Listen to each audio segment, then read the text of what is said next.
Hello everyone, আসসালামু আলাইকুম। দেখো আমার মনটা খুব খারাপ, আমার পরাণের ভাই বোন। মনটা খারাপ এই কারণে অনেক বেশি গরমের জ্বালায় আমি বাঁচি না, কিন্তু যেতে হবে অফিসে চলে যাব অফ ক্যামেরায়।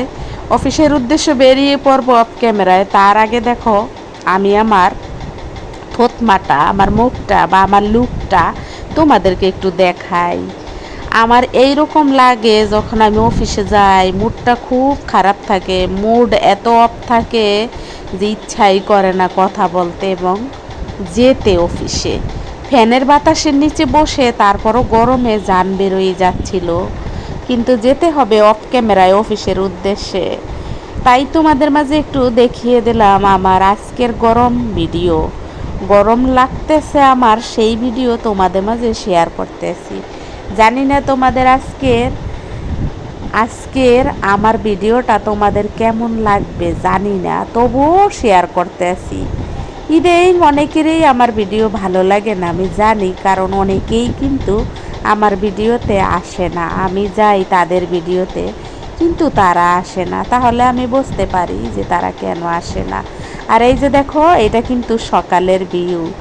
এই যে সকালবেলা মুড অফ, যেতে ইচ্ছা করছে না, নাক মুখ কিন্তু ফুলা, ঘুমাইতে ইচ্ছা করতেছে, কিন্তু যেতে তো হবে। সকালবেলা সূর্যটা কেবল এসেছে, সূর্য খুব সুন্দরভাবে ফুটেছে।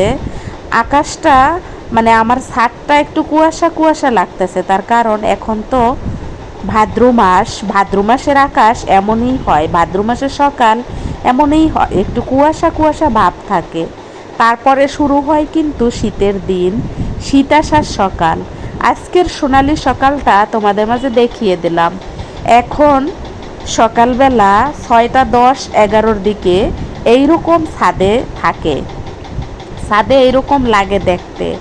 আর নিচে অনেকটাই অন্ধকার, মনে হয় যে ভোর 5টা। তারপরে দেখো অফিসে কিন্তু চলে গেছি অফ ক্যামেরায়। সেখানে গিয়ে নাস্তা করেছি একটা ডিম, একটা 2টা তালের পিঠা, ওই যে লম্বা লম্বা তালের পিঠা, আর এইটা হইলো ভেজিটেবল রোল, ছিল একটা কাঁচামরিচ, 1 কাপ দুধ।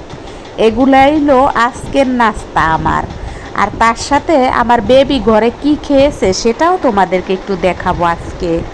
আমার বাসায় সকালবেলা অনেক তাড়াহুড়া থাকে। এই যে দেখো, এই নাস্তাটা কিন্তু আমার বাচ্চার জন্য আমার হাজবেন্ড নিচ থেকে নিয়ে আসছে খুব সকালে। আমার বেবি আজকে এই নাস্তা খাবে, বায়না ধরছে, তাই তো তাকে এই নাস্তা এনে দেওয়া হয়েছে। একটা ডিম ছিল, রুটি ছিল আর ভাজি, অন্য কিছু সে খাবে না। তারপরে দেখো সকালের বাহিরে যাইয়া যেখান থেকে গাড়িতে উঠবো সেখানে দাঁড়িয়ে দেখো এই আকাশটা তোমাদেরকে দেখাইতেছি। এই আকাশটা কিন্তু দুপুরবেলা আমার ছাদে এইরকম ছিল দুপুরের আকাশটা। আর এইটা কিন্তু সকালে যখন আমি বাসে উঠবো, বাস দাঁড়িয়েছে, বাসে উঠবো, বাস যেখান থেকে উঠবো সেইখানের আকাশ এইরকম ছিল সকাল। এইটা ছিল 7টা 10-এর আকাশ। এই যে দেখো 7টা 10-এর আকাশটা কেমন, 10-এর আকাশটা, শ্রাবণ মাসের 7টা 10-এর আকাশ দেখো কেমন লাগে। আজকে কিন্তু শ্রাবণ মাসের 12 13 14 তারিখের মতন, মানে শেষের সপ্তাহ বলতে পারো, শ্রাবণ মাসের শেষের সপ্তাহের দিকের এই আকাশটা। তোমাদের কেমন লাগলো অবশ্যই জানাবা। দেখো গাড়ি যাচ্ছে, আমি কিন্তু গাড়িগুলোও রেখে দিলাম যাতে তোমরা বুঝতে পারো। দেখো এটা কিন্তু আমার ছাদের আকাশ না, এটা হইছে সকালের আকাশ। সকালে কেমন ছিল, 7টার দিকের আকাশটা এত সুন্দর ছিল, সাদা নীল, কত ফাইন লাগতেছিল। আকাশের দিকে তাকাইলে আসলে মনটা অনেক ভালো হয়ে যায়। আমার মন খারাপ থাকলে আমি আকাশের দিকে তাকিয়ে থাকি। আর তারপরে দেখো এই যে এইটা হইল বাসায় যখন এসেছি অফিস থেকে, দুপুর 3টা 3:30টার সময় বাসায় ফেরত এসেছি। এসে দেখি আমার গাছগুলার কি হাল, একেবারে নাজেহাল। সোনালি রোদ্রে আমার গাছগুলাকে একেবারে ঢলিয়ে দিয়েছে। তোমরা কিন্তু ভালোভাবে খেয়াল করে যদি দেখো তাহলে বুঝতে পারবা। এই যে দেখো গাছগুলা কিভাবে ঢলে গেছে, দেখছো বেগুন গাছগুলা। আর এই যে দেখো ফুলগুলা সকালে কিন্তু সতেজ ছিল, এখন কিন্তু ফুলগুলা দেখো কেমন হয়ে গেছে, দেখছো সোনালি রোদ্রু ফুলের উপরে পড়ে ফুলগুলো একটু লাল লাল হয়ে গেছে। দেখো বেলি ফুলগুলা কেমন দেখা যাচ্ছে সোনালি রোদ্রে। এটা দুপুর 3:30টার সময় ভিডিও। দেখো কুমার গাছগুলো একেবারে ঘুমিয়ে পড়েছে। আর দুপুরের ভিডিওর আকাশটা কেমন লাগলো, দুপুরে যে ভিডিওতে আকাশটা দেখাইছি সেটাও বা কেমন লাগলো কমেন্টে লিখে জানাবা। আর ছাদের কুমার গাছগুলাও কিন্তু একেবারে পাতাগুলা ঢলে ঢলে গিয়েছে। সন্ধ্যায় যদিও আমার হাজবেন্ড পানি দেবে, সন্ধ্যার সময় আবার সতেজ হয়ে উঠবে। আজকের সারাদিনের আসমান, গগন, আকাশ তোমাদেরকে দেখাইলাম, এবং সকালের সূর্য মামা, দুপুরের সূর্য মামা তোমাদেরকে দেখিয়ে দিলাম। আজ কিন্তু সারাদিন রৌদ্র ছিল। ওই যে দেখো সূর্যটা, এটা কিন্তু 3:30টার সময় সূর্য পূর্ব দিকে চলে গিয়েছে। এই যে দেখো এটা কিন্তু সকালের ভিউ। সকালবেলা কিন্তু পাতাগুলা এরকম সতেজ ছিল এবং তাজা ছিল। দুপুরের ভিউটা কেমন লাগলো দেখাই দিলাম। সকালে দেখো পাতাগুলো এত সুন্দর ছিল, একেবারে সতেজ এবং তাজা। কিন্তু দুপুর 3:30টার সময় কি অবস্থা হয়েছিল আমার গাছের, দেখতেই তো পাইছো আজকে সারাদিনের ভিডিও। পরাণের ভাই বোন, বাহিরের ভিডিওগুলা কিন্তু আজকে বেশি থাকবে, তার সাথে থাকবে ইলিশ মাছ কাঁকরোল রান্না করা আর ছাদের সেই কলমি শাক রান্না করা। তোমাদের মাঝে আজকের সূর্য সারাদিনের শেয়ার করে দিলাম। সকালের সূর্য, দুপুরের সূর্য, বিকালের সূর্য সবই কিন্তু তোমরা দেখতে পাও আমার ভিডিওর মাধ্যমে। আমি জানি এগুলো দেখানোর কিছু নাই, কিন্তু যেহেতু ঢাকা শহর থাকি, বেশি সময় বাহিরে থাকি না, যতটুকু সময় বাহিরে থাকি খালি চোখে দেখি, তোমাদের মাঝে বন্দি করে দেখিয়ে দেই, তোমাদের মাঝে ক্যামেরা বন্দি করে ভিডিও করে দেখাই দিই তোমাদেরকে। দেখো সকালবেলা ফুলগুলো কতটা সতেজ ছিল আর কি গ্রাম ছিল, কিন্তু দুপুর 3টার সময় ভিডিওতে কিন্তু দেখা গেছে ফুলগুলো লাল লাল হয়ে গেছিল। যাই হোক, আমি তোমাদের মাঝে ভিডিও নিয়ে চলে আসি, অর্থাৎ আমার লাইফের অনেক কিছু তোমাদেরকে দেখাই। তারপরে দেখো যে ডিম সেদ্ধ করেছিলাম 3জন সদস্য, ডিমগুলা কিন্তু আমার হাজবেন্ড সেদ্ধ দিয়েছিল, আর দুধও কিন্তু আমার হাজবেন্ডই গরম দিয়েছিল, কিন্তু খেয়েছি আমরা 3জনেই। আমারটা আমি দেখিয়ে দিয়েছি, তাদেরটা কিন্তু দেখাইনি। বাচ্চা যে নাস্তা খাইছে ওইটাও দেখাইছি, আমার হাজবেন্ড যে নাস্তা খাইছে ওটা কিন্তু দেখাই নাই। তারপরে কিন্তু সরাসরি তোমাদেরকে বাকি ভিডিওর অংশগুলো দেখাই দেব। আর আজকের ভিডিওটা সামান্য একটু লং, হয়তো বা 15 মিনিটের ভিডিও ধৈর্য সহকারে দেখবা এবং আমাকে সাবস্ক্রাইব করে দেবা, আমার চ্যানেলটা যাতে একটু সামনে এগিয়ে যেতে পারে। এজন্য আমাকে তোমরা ভিডিওতে ভিউ দিয়ে, সাবস্ক্রাইব করে, লাইক দিয়ে, কমেন্ট লিখে আমাকে এগিয়ে যাইতে হেল্প করবা, সাহায্য করবা। এতে তোমাদের একটু সমস্যা হবে, কষ্ট হবে, কষ্ট হলেও আমাকে একটু এগিয়ে নিয়ে যেতে তোমরা যদি হেল্প না করো তাহলে কিভাবে এগিয়ে যাব বলো। তোমাদেরকে নিয়েই কিন্তু পরাণের ভাই বোন আমার পথ চলা। তোমরা যদি সত্যি আমার ভিডিওতে না আসতে আর কমেন্ট না করতে, তাহলে কখনোই কিন্তু আমি তোমাদের মাঝে আসতে পারতাম না। দেখো সকালের সূর্যটা এভাবে উঠে আর এভাবে উঠে ছাদে পড়ে, আর সেই সোনালি রৌদ্রটা তোমাদেরকে দেখাই। সোনালি সকাল এই কারণে বলি, সকালবেলা কিন্তু গাছগুলা খুব সতেজ থাকে এবং তাজা থাকে, দেখতে খুব ভালো লাগে, মনটা একেবারে ফ্রেশ হয়ে যায়। যেহেতু মন অনেক খারাপ থাকে, মুড অফ থাকে। আর তার সাথে দেখো আজকে কিন্তু সলম দেখাবো।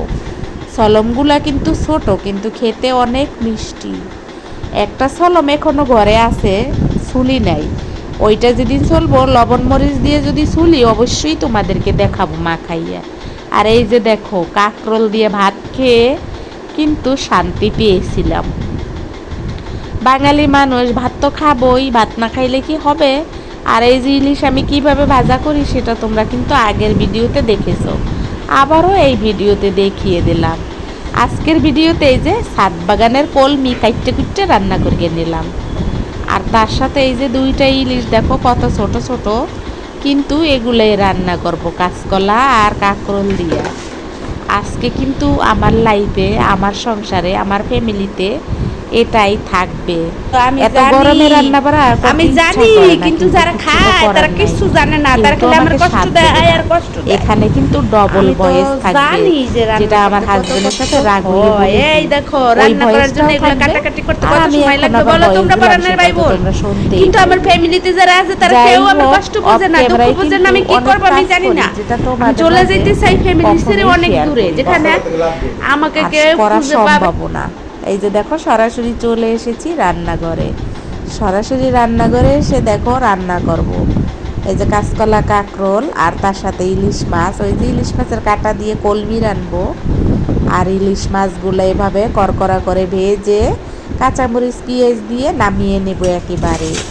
আমার রান্নাবার এরকমই সাদা মাখা। যার যার ভালো লাগবে অবশ্যই লাইক কমেন্ট শেয়ার করবা, সাবস্ক্রাইব করবা, আমার পাশে থাকবা। বারবার কিন্তু আমি তোমাদের কাছে এগুলো চেয়ে বেড়াচ্ছি, জানি না তোমরা কে কে দেবা। যে যে দেবা সে তো আমার একেবারে পরাণ প্রিয় অনন্তকালের ভালোবাসার মানুষ হয়ে যাবা। তোমাদের চ্যানেল আমি অনন্তকাল দেখার চেষ্টা করব। এটা তো আসলে আমাদের একটা কর্তব্য, দায়িত্ব। যাই হোক, আজকের ভিডিওতে কি কি আছে, অর্থাৎ আমি বলতে চাই তোমরা আমার ভিডিওতে আসবে, আমার ভিডিও দেখবে, বিনিময়ে আমি তোমাদের ভিডিওতে যাব। আমার কথাটা কি ঠিক আছে? ঠিক থাকলে অবশ্যই আমার চ্যানেলটা সাবস্ক্রাইব করে দাও। আমার পরাণের ভাই বোন, দর্শক শ্রোতা বন্ধুরা, সম্মানিত অডিয়েন্স ভাই বোনেরা, শ্রোতা বন্ধুরা, সুপ্রিয় শ্রোতা বন্ধুরা, তোমরা যে যেখান থেকে কাছে এবং দূরে, দেশে এবং বিদেশে যে যেখান থেকে এই মুহূর্তে মোবাইল হাতে নিয়ে আমার ভিডিওটা দেখতে আসো এবং আমাকে কমেন্ট করবা, মনে মনে ভাবতেছো, চট করে একটা লাইক দাও, লাইক দিয়ে কমেন্টটা লিখে যাও। লাইক কিন্তু জরুরি আমাদের সকলের জন্য, যারা ইউটিউবিং করতে চায় তাদের সকলের জন্য কিন্তু লাইক খুব জরুরি। লাইক দিলে তোমার কোনো ক্ষতি হবে না, আমার একটু উপকার হবে। আর তোমার লাইকে আমার ভিডিওটা হয়তো দেশের বাইরে চলে যাবে। আর দেশের বাইরে যদি যায়, আর কেউ যদি আমার পরাণের ভাই বোন বাঙালি দেশের বাইরে থাকে, সে হয়তো আমার ভিডিওটা দেখে নেবে, হয়তো তার ভালো লাগতে পারে।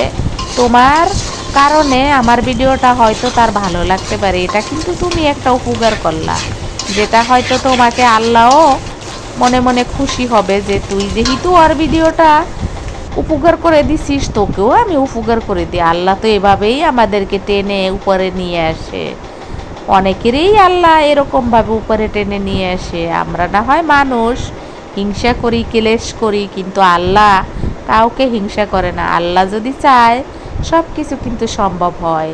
তাই তো তুমিও আল্লাহ চাইলে আমাকে লাইক দেবে, কমেন্ট করবে, সাবস্ক্রাইব করবে, আমি জানি। তবুও আল্লাহ বলছে তোমাকে মুখ দিছি বান্দা, হাত দিছি, চোখ দিছি, তুমি চেয়ে নাও, করে নাও, তাতেই তুমি পাবে সব কিছু। সফলতা পাইতে হইলে কষ্ট তো একটু করতেই হবে, আল্লাহ কিন্তু এগুলো বলেছে। যাই হোক, তোমরা আমার ভিডিওতে আসো, অর্থাৎ তোমরা আমার ভিডিওতে আসো, আল্লাহ যেরকম আমাদেরকে নির্দেশনা দিয়েছে সেই নির্দেশনা অনুযায়ী আমরা চলার চেষ্টা করব এবং ভালো থাকবো আমরা সবাই, সবাইকে নিয়ে এগিয়ে যাব। মনটা এরকম কোয়ালিটিফুল রাখবো, মনটা যেন কোয়ালিটিফুল থাকে, যে সবাইকে নিয়ে সামনে এগিয়ে যাব, সবাইকে নিয়ে পথ চলবো। আমি যদি একটু ভিউ হয় তাহলে তাকেও একটু ভিউ দেব, এরকম ভাগে যোগে যদি এগিয়ে যাওয়ার চিন্তা করি, মন মানসিকতা যদি একটু ফ্রেশ রাখি, কোয়ালিটিফুল মন রাখি, শুধু কোয়ালিটিফুল ভিডিও না বানাইয়ে, কোয়ালিটিফুল প্রেজেন্টেশন না করে, একটু মনটাকেও কোয়ালিটিফুল করে আমাদের মাঝে শেয়ার করো, তাহলে না খুব ভালো লাগবে। আর আল্লাহও অনেক খুশি হবে। তোমাদের সাথে কথা বলতে বলতে কিন্তু ছাদ বাগানের কলমি শাক এবং অন্য অন্য রান্না যা আমার আজকে আছে সেগুলো সব তোমাদেরকে দেখিয়ে দিলাম। আর দেখার সাথে সাথে তোমাদের যে কত কথা বলে ফেলি তোমরা যে যেখান থেকে দেখছো তোমরা সবাই ভালো থাকো, সুস্থ থাকো কামনা করি। আমি আবার যেন তোমাদের মাঝে ফিরে আসতে পারি। আল্লাহ হাফেজ, আসসালামু আলাইকুম।